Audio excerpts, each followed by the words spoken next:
Bienvenue chez Obscurlist pour des podcasts de jeux de rôle dans des univers sombres. Précédemment dans De mes yeux vus, Clémentine, Emeline et Vincent ont prouvé la culpabilité du baron de Milande et se sont rendus à Champigny-sur-Marne pour recevoir les remerciements de la famille de Kermarec. Nous reprenons alors qu'Isabelle de Kermarec confie son désarroi à Emeline. Bonne écoute de mes yeux vus, épisode 6. Vous êtes en train de converser pendant ce temps-là, Vincent et Clémentine avec les parents. Vous comprenez que dans ces familles-là, on épouse ce que les parents disent qu'il faut épouser. La mère vous explique tout ça en fait, qu'elle n'a pas choisi son mari, mais que son mari se porte très bien, qu'on s'y fait, que c'est comme ça, c'est la vie. Enfin, tout entend un discours que tu as déjà entendu une fois, Emeline, en rentrant. Et vous êtes en train de prendre le café tranquillement, et à ce moment-là, il y a la porte, la bonne qui arrive et qui... l'abbé Ménard est là. Alors effectivement, l'abbé Ménard rentre. Il semble surpris de vous voir.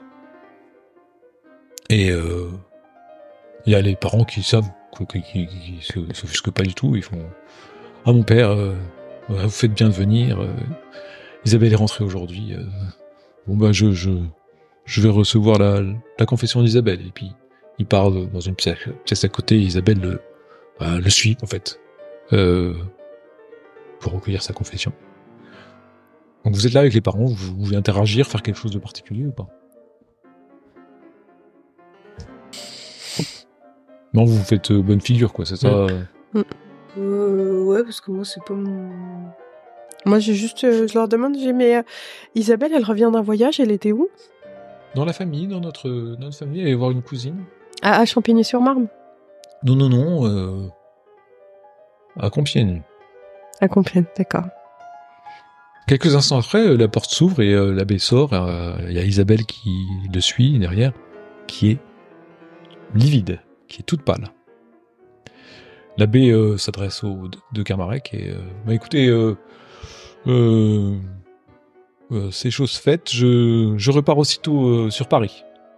Je vous reverrai comme convenu la semaine prochaine. Et puis il part. Il y a Isabelle qui dit pas un mot, qui est blanche. À ce moment-là, la porte s'ouvre. La bonne arrive, il fait « Monsieur, le commissaire. » Le commissaire gauche arrive, il a l'air soucieux. « Monsieur de Kermarec, madame, permettez-moi de m'entretenir quelques instants avec ces messieurs, dames. » « Oh, il n'y a pas de souci, commissaire. Vous pouvez rester là, nous allons juste à côté. Isabelle, viens. Puis, ils vont à côté. Le commissaire vous regarde. Qu'est-ce que vous avez fait hier? On était à l'hôtel de Champigny-sur-Marne, dans nos... Comment avez-vous obtenu ce carnet? Comme on vous a dit, il vient de ses domestiques. Eh bien, vous allez m'accompagner. Prestement. Pourquoi quel motif? Eh bien, je suis allé voir le baron pour le notifier de sa culpabilité. Il s'avère que nous avons trouvé le baron pendu chez lui. Et que j'ai de forts doutes qu'il se soit suicidé. Et quel intérêt on aurait à... C'est bien ce que je me demande. Le baron... Vous allez donc m'accompagner sur place pour tirer ça au clair. Non mais attendez, on n'a aucun intérêt à ce qu'un homme soit tué ou se suicide. Néanmoins, vous allez m'aider à tirer ça au clair, s'il vous plaît. Vous allez me suivre. Je me suis bien fait comprendre? Je dis rien, je vais pas faire obstruction à la police. De toute façon, vous n'avez pas trop le choix. Monsieur de Kermarec, nous y allons. Il se retire, il s'explique avec monsieur de Kermarec et il vous dirige vers sa voiture. Un domestique, vous dites, monsieur Beaulieu? Oui. Quel domestique? Il nous a pas dit son nom. Ce sont nos sources, Si tous les journalistes donnent leurs sources, on n'aurait plus d'informations. J'ai cru comprendre que c'était sûrement le cuisinier ou le jardinier, je ne sais pas. Mais ce qui est sûr, c'est qu'il avait accès à la maison, et contre monnaie sonnante et trébuchante, il nous a ramené ce qu'on lui a demandé. Bien, donc vous prenez place dans la voiture. Bah, on va pas courir à... Oui. Vous avez dénoué des fils et de l'intrigue. C'est pour ça que cela m'intéresse de vous avoir avec moi. Mais vous comprenez que c'est assez surprenant ce qui se passe. Il s'avère que le médecin légiste est formel. L'homme, le baron, a été étranglé avant d'être pendu. Êtes-vous en train d'accuser 2 pauvres jeunes femmes d'étrangler un homme d'un certain âge? Non, mais toute information sur ce qui a pu se passer hier m'intéresse. Bon, moi, je tremble nerveusement parce que c'est contre ma religion de mentir. Donc, je sais pas si le commissaire le voit, mais j'exprime d'importants signes de nervosité. Je dis rien, mais je suis mal avec les mensonges. Par chance, tu es derrière avec Clémentine et pour l'instant, il ne le remarque pas. Voilà. Voilà. Moi, je dis rien, mais je suis nerveuse. Vous arrivez chez le baron, chez lequel il y a des gendarmes qui sont là, et vous allez directement au manoir. Vous rentrez par la porte d'entrée. Vous délaissez assez rapidement à votre côté le bureau dans lequel vous étiez la veille pour monter à l'étage. Vous êtes dirigé vers la chambre du baron, dans laquelle il a été retrouvé pendu. Bien, donc ces dieux ne vous disent rien. Le baron a pas voulu nous ouvrir la porte. Hein.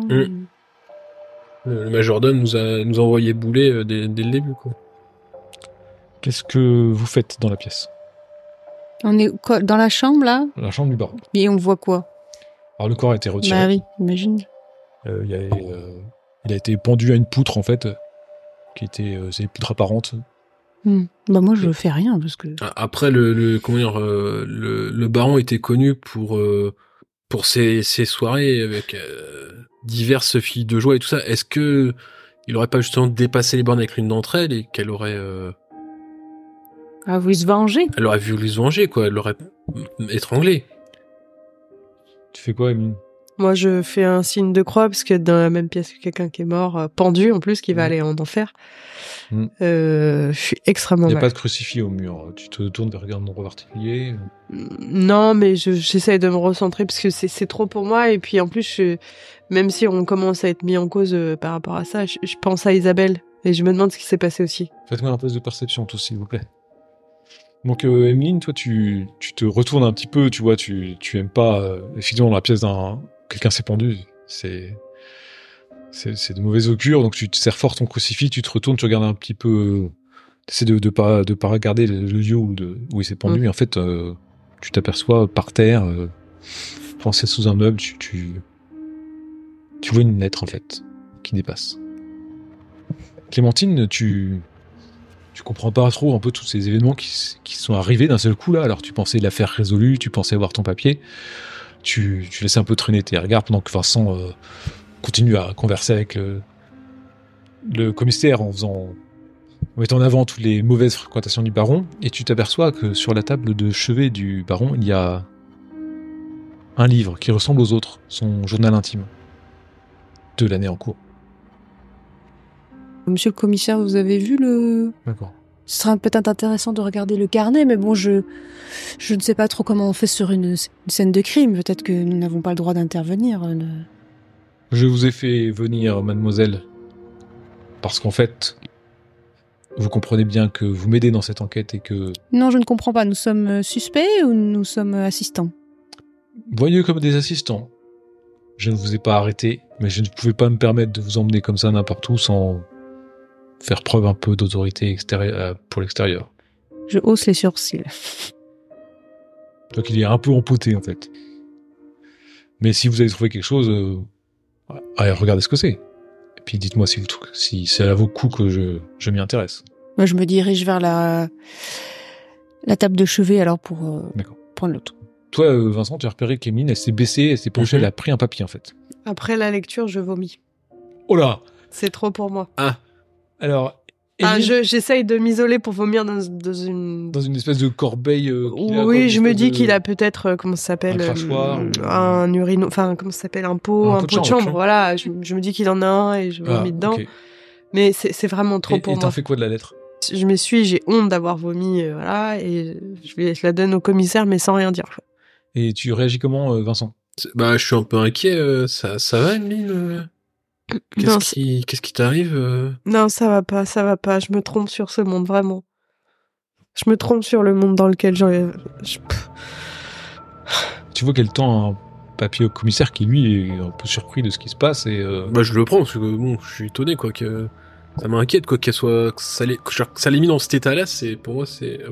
Moi, je me rends compte que la personne qui me guidait, c'était l'abbé Ménard, et le courrier que je découvre, c'est un courrier du baron. Ça, Aristide, c'est le baron.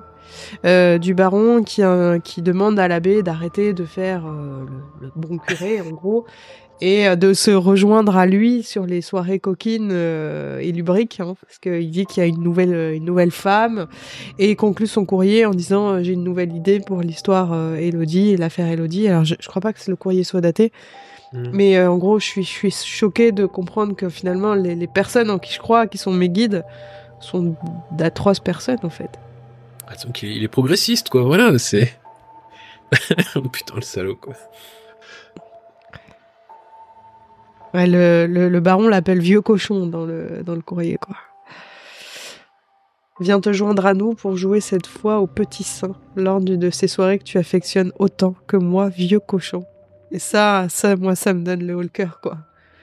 Je suis complètement dévastée, voilà. Ouais, mais c'est je suis dans une salle avec un pendu, Bah moi, je suis dubitative à la lecture des dernières pages de ce carnet intime qui est récent, puisque les deux dernières entrées sont 9 mars 1906 et 13 mars 1906.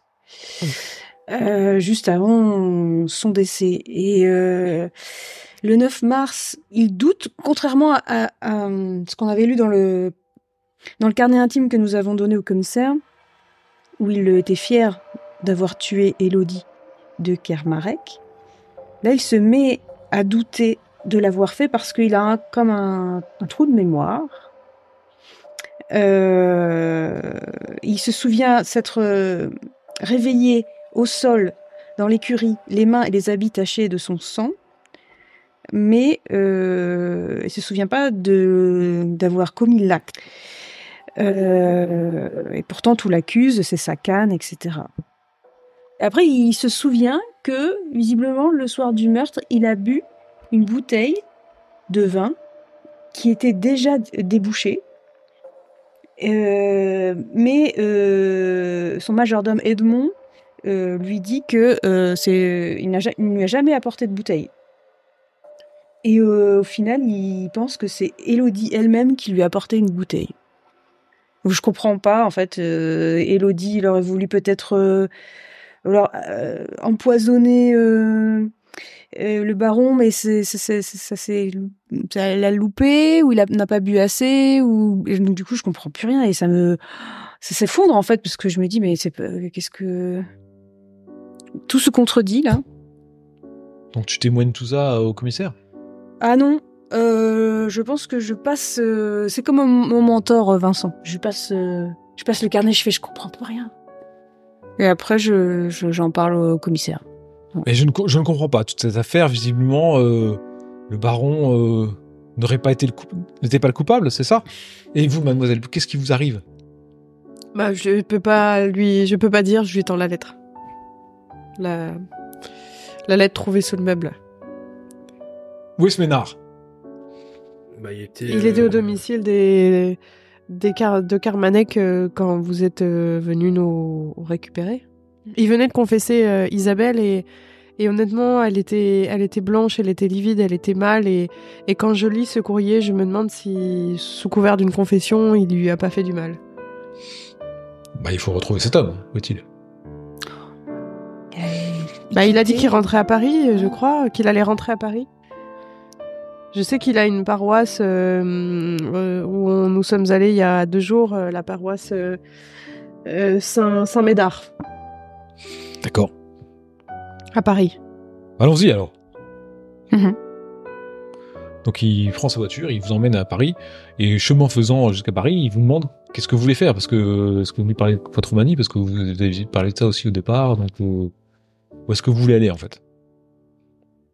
Bah, pour moi, il faut aller voir l'abbé Ménard, mais en fait, Ouais. on a deux pistes. On a le... Confronter, quoi. Ouais. Vous avez deux pistes, vous confrontez, Vincent, t'en penses quoi? Pareil, pour moi, c'est à son abbaye, ouais. Il y a Quattromanie et ça, en fait. On a deux options. Bah, Tromani, il a disparu. Il est dans la scène, ouais. Bah oui, là, on a le commissaire, on a Ok. une preuve écrite de l'abbé. Ouais, Donc vous allez chez l'abbé Ménard. Ouais. Ok. Vous arrivez chez l'abbé et il y a une dame qui ouvre, il fait oui, c'est pourquoi? Commissaire Gauche, nous souhaiterions parler à l'abbé Ménard, s'il vous plaît. Ah mais c'est qui? Il n'est pas là? Comment ça, il n'est pas là? Eh bien, il est passé, il a pris quelques affaires, il est retourné à Champigny. Il vous regarde un peu dépité, commissaire. Vous êtes en train de nous dire qu'il est parti à Champigny-sur-Marne, il est revenu et il est reparti là il y a pas longtemps. Peut-être 2 heures, quelque chose comme ça, il est reparti, là, à l'instant, là, il y a peut-être une petite demi-heure. Mais qu'est-ce qu'il fait à Champigny-sur-Marne? Bah, je ne sais pas, moi, je ne sais pas. Il est motorisé ou pas? Ah oui, bien sûr, bien sûr. Il vous a dit où est-ce qu'il allait? Ah bah, je ne sais pas, moi, c'est l'abbé. L'abbé, il va qu'à ses occupations, vous savez, c'est un saint homme. Le commissaire, il vous regarde, Il y a pas moyen d'appeler Champigny-sur-Marne pour qu'il le mette aux arrêts sur place, quoi. Comment ça, quoi? Qu'est-ce qu'il dit, le monsieur?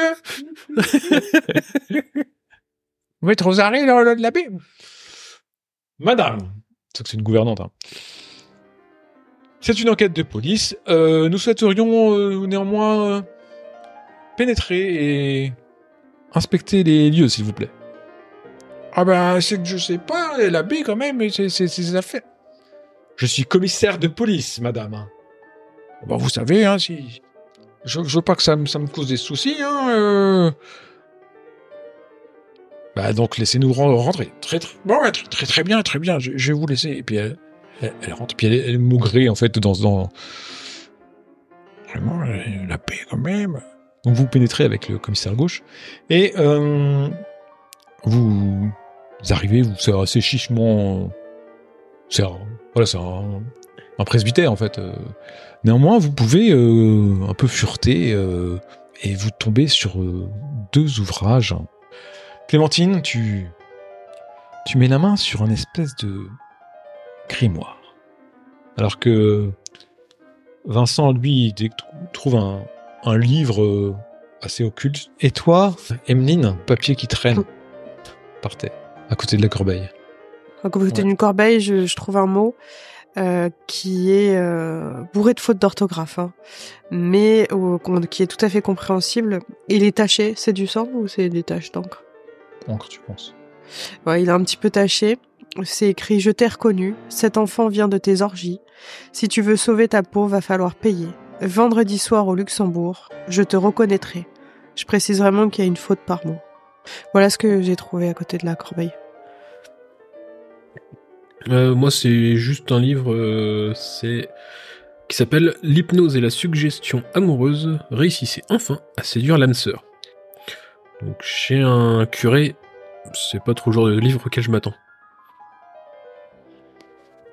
Bah, alors, moi j'ai pire. Donc je sais pas comment la pauvre Émine va prendre ça. J'ai trouvé un grimoire ouvert à une page qui s'intitule « Pour s'assurer de l'amour d'une femme que l'on veut séduire ».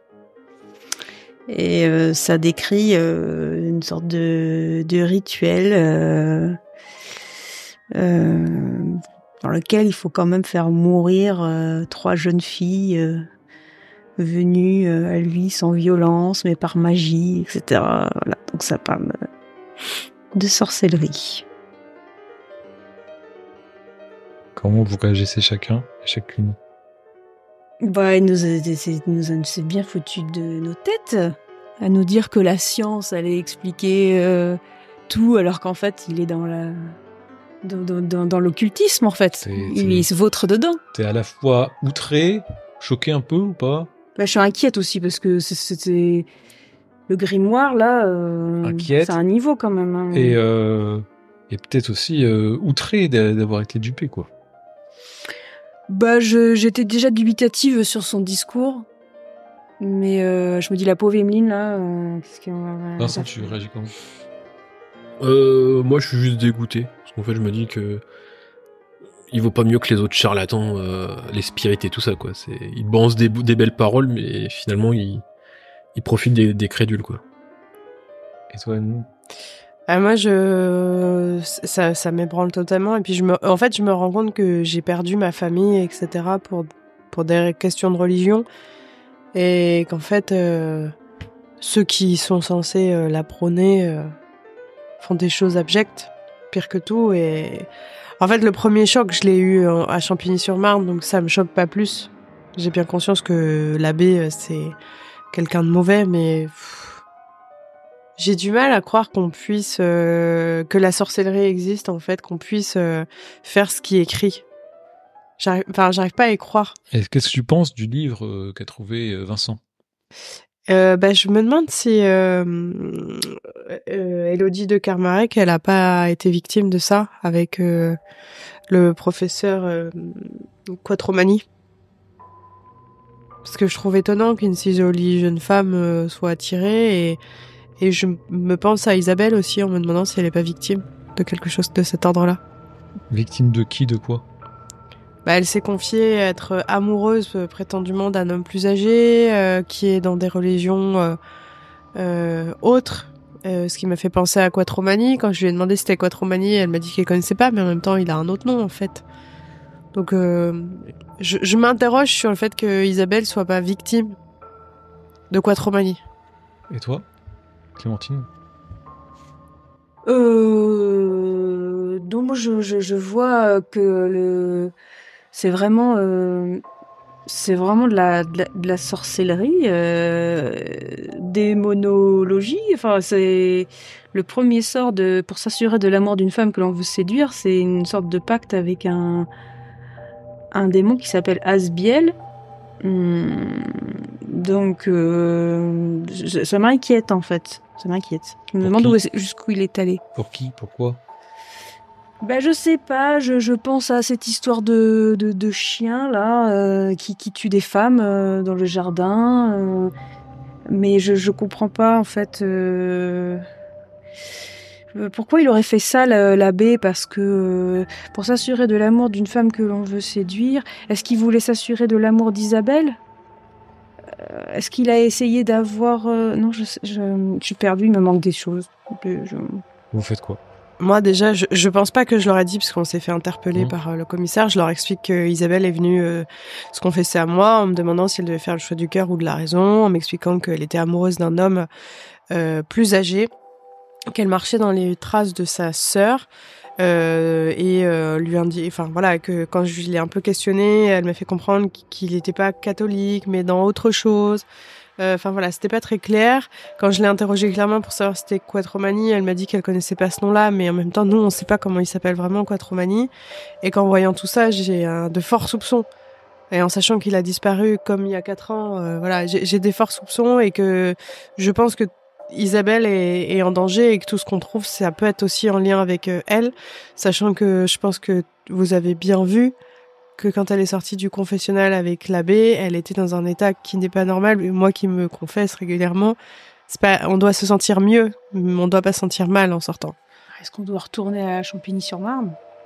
Moi, je pense qu'il y a un danger à Champigny-sur-Marne et que... Avec les preuves qu'on a pour avertir les pauvres parents de Kermarec, vu que l'abbé Ménard va chez eux, que c'est un homme dangereux et que leur dernière fille ne doit pas le voir.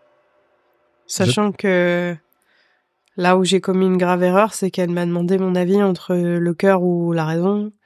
Et je lui ai dit d'écouter son cœur, puisque je l'ai fait moi pour le théâtre, mais j'avais pas idée de ce qu'il y avait derrière.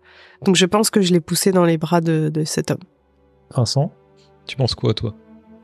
Je pense qu'on a affaire à un tueur en série, même si le terme n'existait pas à l'époque, mais et qu'il faut qu'on l'arrête avant qu'il y ait d'autres victimes. Le commissaire se retourne vers vous et Que faisons-nous? Bah, c'est vous le policier. Non mais, en fait, vous lui dites tout ça. Ouais. Moi, je lui dis. Oui, moi je lui dis aussi. Bah, moi je me sens mal, j'ai l'impression que je l'ai Donc, selon poussé. vous, Moi, j'ai envie de revenir à Champigny-sur-Marne. selon vous, Isabelle de pour- Kermarec est en danger à Champigny-sur-Marne, c'est ça? Oui, moi, c'est mon intuition, mais voilà. C'est mon intuition aussi. Après, déjà, est-ce que vous pouvez, avant de prendre la route, est-ce que vous pouvez prévenir vos collègues sur place? Monsieur Beaulieu, savez-vous conduire? J'ai appris par moi-même, oui. Eh bien, écoutez, je vous confie ma voiture, je vais au commissariat essayer de prévenir Champigny-sur-Marne et m'enquérir de ce Quattromanie dont vous m'avez parlé. Je vous y rejoins dès que possible. Mhm. Vous embarquez dans la voiture avec Vincent, qui conduit, qui va faire un test d'habileté. Il a tendance à ne pas bien savoir conduire. Il y a des chaos voilà, Des à-coups. des à-coups qui sont pas du tout agréables pour toi, Emeline. Alors que la voiture semble se diriger droit vers un énorme nid de poule qui risque de faire valser Emeline de la voiture, tu redresses le volant, Clémentine, au dernier moment et vous évitez ce nid de poule et vous allez le plus rapidement possible à Champigny-sur-Marne. Vous vous dirigez où à Champigny-sur-Marne? Chez les Kermarec. Ouais. Ouais, je suis en vrai. Vous arrivez chez les deux Kermarec et la bonne arrive vers vous. Oui, que se passe-t-il? Ah, c'est très très important. Il faut absolument qu'on voit en urgence monsieur et madame. Nous avons des preuves que l'abbé Ménard n'est pas ce qu'il semble être. Ah bah il vient de partir avec Isabelle. Où? Ah bah je sais pas, il a emmené Isabelle là. Ah, mais on laisse pas partir sa fille sans savoir. Enfin, C'est monsieur, le bonheur. monsieur. Bah oui, allez chercher monsieur et madame. Quelqu'un peut nous dire. C'est très urgent. Elle est peut-être en danger. Elle est en danger, c'est sûr. Alors elle court et le monsieur de Kermarec arrive. Je lui dis oui, que se passe-t-il encore? C'est trop long de vous expliquer, elle part où votre fille? Je ne sais pas, l'abbé l'a emmené, je ne sais pas. L'abbé est dangereux. Nous avons des preuves ici. Alors, Non mais on n'a pas le temps de sortir les preuves. Vraiment, faites-nous confiance. Oui, Je On ne sais est- pas, je ne sais pas. Vous laissez partir votre fille avec l'abbé Et- Ménard est-ce sans qu'il a des savoir. C'est son confesseur, c'est le confesseur. Est-ce qu'il a des attaches à Champigny-sur-Marne, un local, un logement Non, pas du tout. L'abbé, il loge où quand il est ici? Bah, je ne sais pas. Faut qu'on aille chez le baron. Il a les clés de chez le baron? Il a des accès? Il connaissait le baron, mais Ah bah, chez le baron. Alors, écoute, c'est tout. C'est déjà arrivé que votre fille, elle parte avec l'abbé? Comme ça? oui. Et elle vous a jamais dit où est-ce qu'elle partait? Bah non. Partons chez le baron. On perd du temps. Ok. Vous êtes arrivé devant la demeure du baron. Et ainsi se termine De mes yeux vus, épisode 6.